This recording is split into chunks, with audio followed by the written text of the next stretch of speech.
Welcome to Return with Honor, a Wyvern Nation podcast hosted by the 31st Fighter Wing Commander, Brigadier General Tad Clark. Enjoy the message.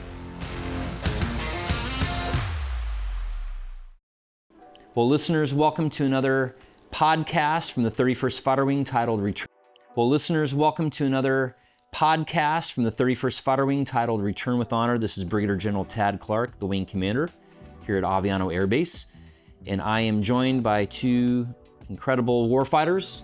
Number one, my command chief, Chief Master Sergeant Cesar Flores.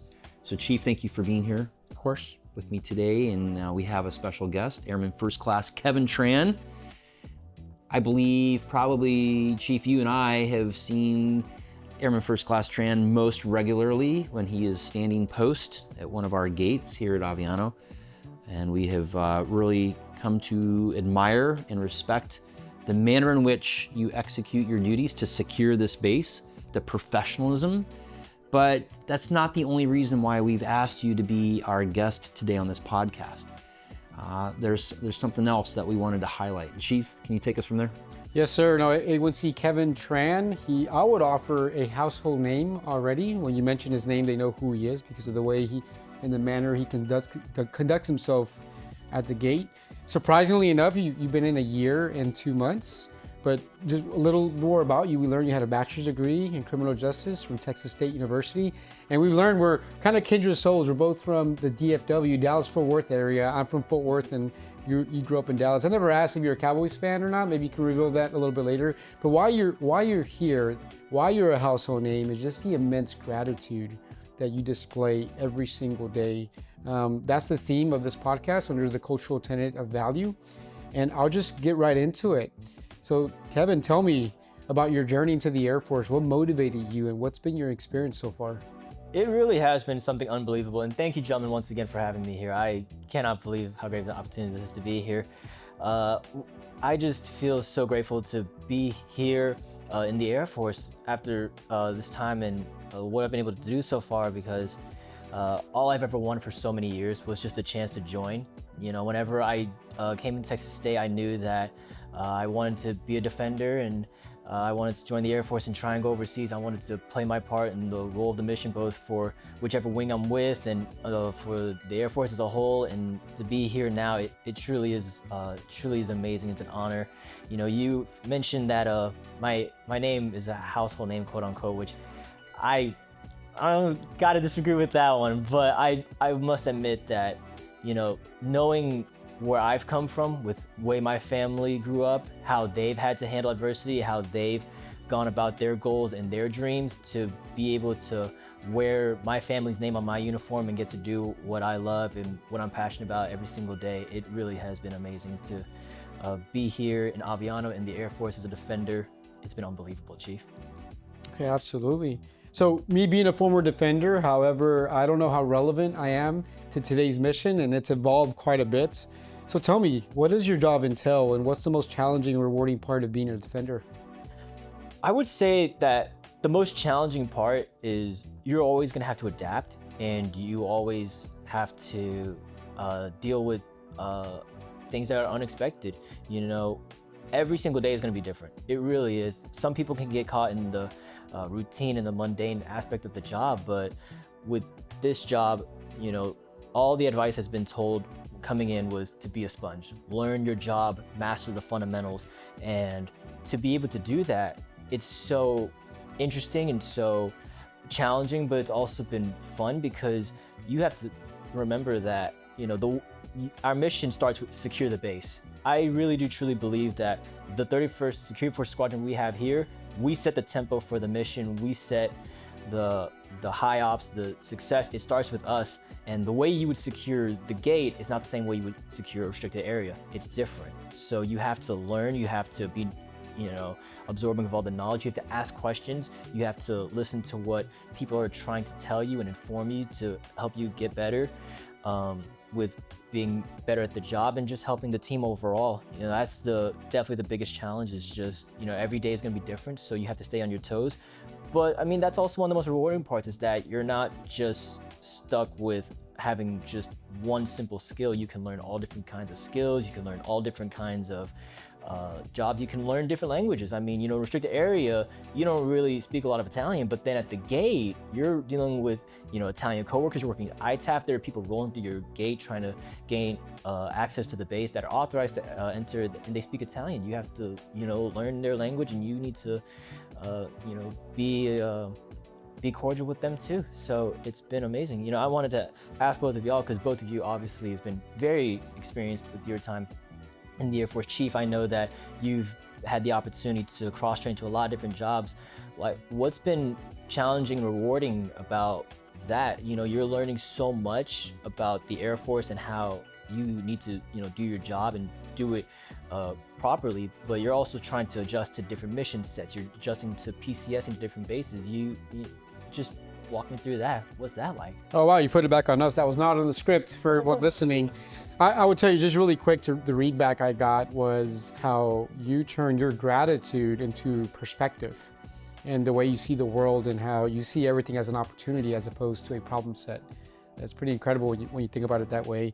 I will offer the changing jobs every 4 years. Early on, you have to realize that, do you enjoy being a lifelong learner or not? And if you enjoy that piece, the lifelong learning, you welcome change, because that means you have to go through a lot of different training programs, and you realize that life, the infinite game in this is that you're always learning and you never get stagnant. So there's always a freshness and new adventure to get after. So that's been my experience with it. And now with the leadership part, I would offer General Clark as well.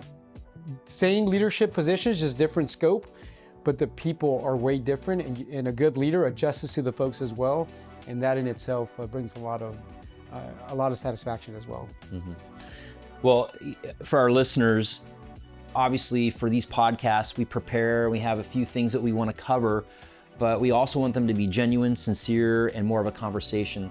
And so in keeping with that, and I'd like to actually throw a question your way that we didn't talk about before, and that is, clearly we've highlighted you have a wonderful attitude. You're humble, you want to be a sponge, you want to learn, you want to ask questions, and you want to be proficient at your warfighting task. Can you just share with us and our listeners, and remember, some of our listeners are not assigned to the 31st Fighter Wing. I would argue some of our listeners are not even in the military. So with that in mind, can you just share with us what has shaped your attitude? Why do you feel you have developed this attitude of humility and wanting to learn and eager to do your very best in everything that you do, and that you have a spirit of gratitude? I really appreciate that, General. You know, something that Chief mentioned that is so true is that you're going to be working with all different kinds of people, and the people are constantly changing. You're going to have people that are PCSing, moving on to different bases, and people that are coming in from different backgrounds. They're coming from different mission sets. They're coming from different, you know, walks of life, and they can teach you so much about life. For me, I just need to really listen to what they have to say, because, you know, there are times whenever, I think there'll be times whenever I'm down and, you know, I'm not sure what I'm doing or why it is that I got selected to be here in Aviano, but, you know, there are great people in our squadron that are super unbelievable defenders. They're credible and they're lethal and they're ready to do, you know, whatever it takes to complete the mission. So just being able to just connect with the people that we have in our unit has been unbelievable. Something that I always love to try and tell people when it comes to gratitude, a little like scenario, if you will, is imagine if someone was to give you, you know, $86,400. It's all yours, but I'm gonna take 60 real quick. You would theoretically still take all that money, because that's a lot of money.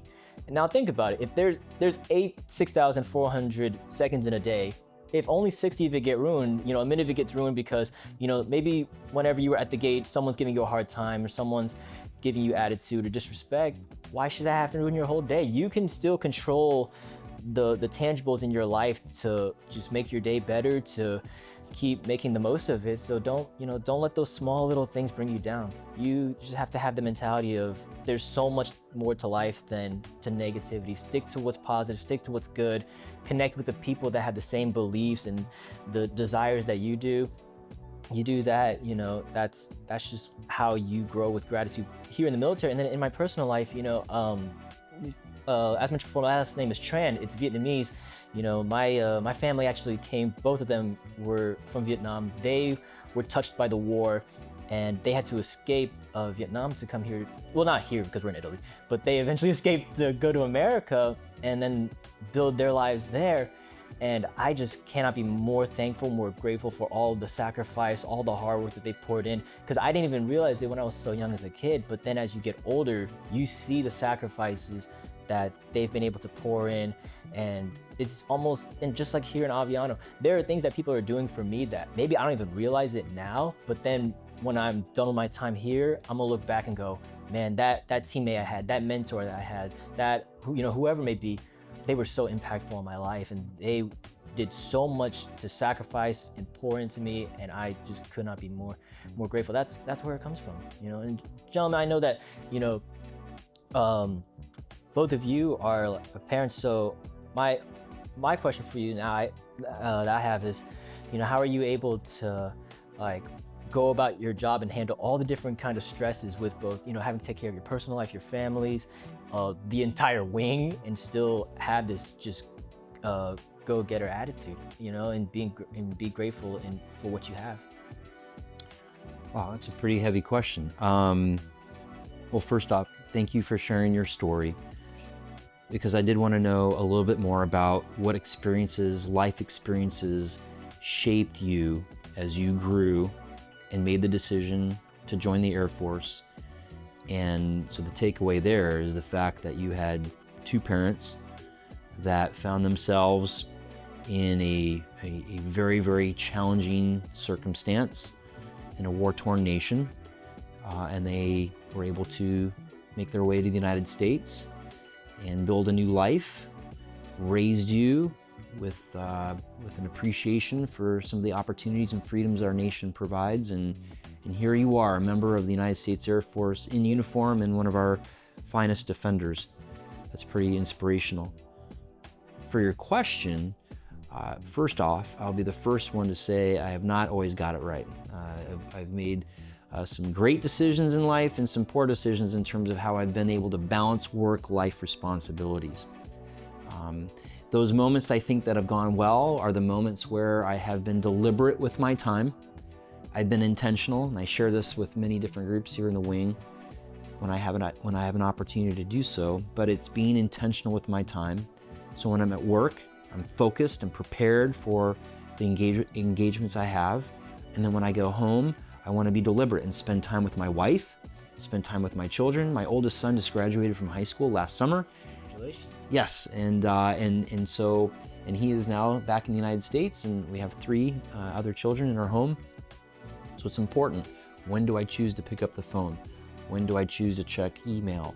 When is my mind in the work, and when is my mind on family matters? And you have to separate the two to the best of your ability. Easier said than done sometimes, but nevertheless, being intentional and deliberate. And then I've also found that what's really, really important is making sure that the hours and time that I have with my family is quality time, because you'll never be able to match the quantity of hours that we spend at work with the hours we're able to spend with our family when you factor in you gotta sleep as well. So there's far fewer hours remaining to spend with friends and loved ones.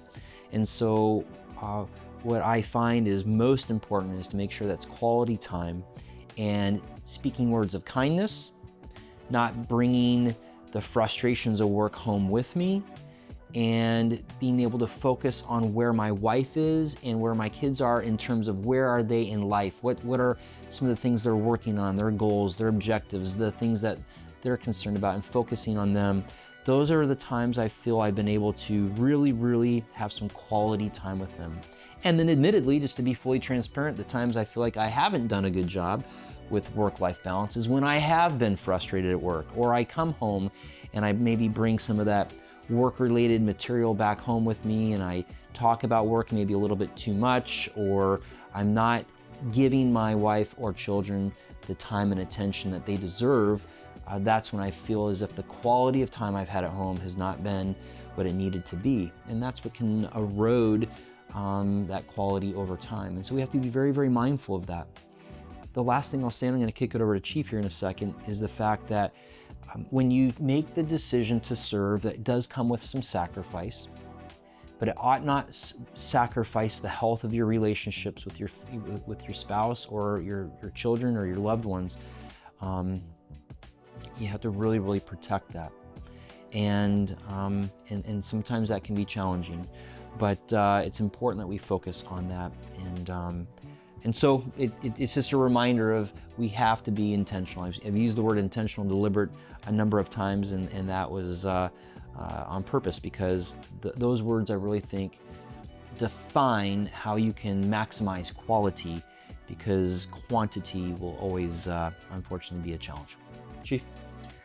Sir, I totally agree with you, and I'll be quick with this just because really I'm just adding on to what General Clark said. It all starts with the foundations, and I honestly believe what you are made of, gratitude.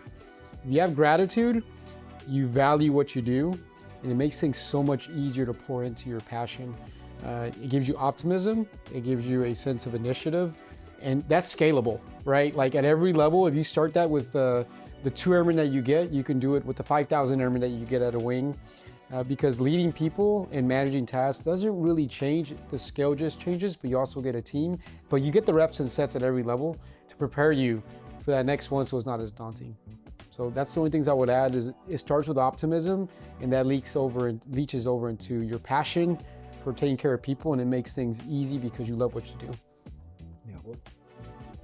You know, Kevin, you've mentioned a couple times what your mission set is, and you've referenced our mission statement. And of course, it starts off with secure the base.